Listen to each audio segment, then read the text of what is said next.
Bonjour, aujourd'hui nous allons voir ce qu'est l'espérance vivante selon 1 Pierre 1. Tout d'abord, cela fait partie du plan de Dieu.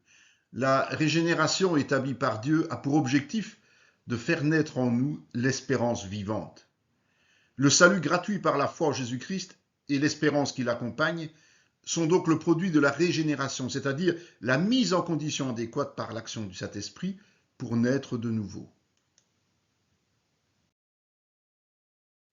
L'espérance concerne quelque chose à venir. Dans le cas du chrétien, il s'agit d'un héritage céleste. Et cet héritage, c'est évidemment la vie éternelle dans la présence de Dieu. Et c'est par l'Esprit que tout cela est rendu possible. Par conséquent, le salut fait partie intégrante de l'espérance vivante, puisqu'il sera effectif seulement à la fin des temps. Même s'il est espérance, la conviction du salut est acquise dès maintenant par la foi. Et la conviction du salut à venir est pour nous une arme efficace afin de nous affermir dans nos pensées. Il suffit de voir Éphésiens 6,17, c'est une arme du chrétien. Et cela nous permet de nous consacrer à notre appel de disciples de Christ.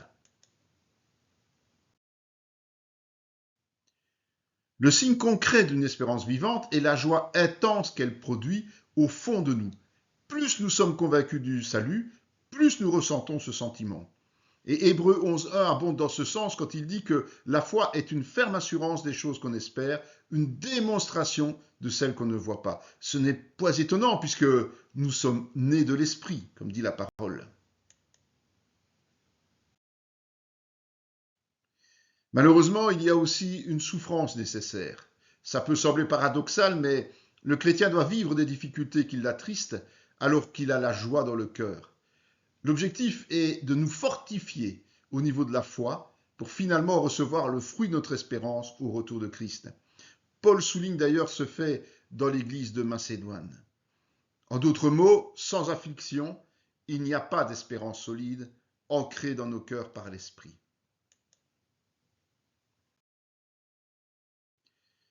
Et notre conduite doit être en conséquence. La sobriété nous amène à placer toute notre espérance dans le retour de Christ, pas au niveau de la vie ici-bas. Nous sommes donc appelés à la sainteté, à l'image de Christ.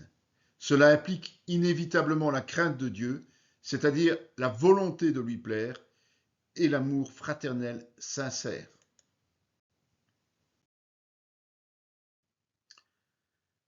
Notre passage sur cette terre et dans cette vie est éphémère. Au contraire, les promesses de Dieu sont éternelles et nous sont révélées au travers de l'Évangile. L'espérance vivante se nourrira donc des Écritures au quotidien.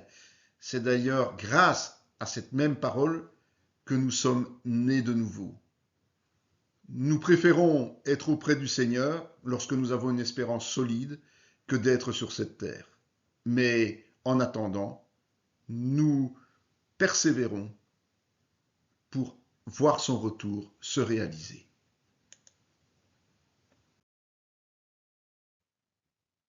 Voilà encore une étude proposée. Vous pouvez étudier, voir, lire et partager avec nous tout ce que vous désirez au travers des plateformes que nous vous proposons d'aller visiter.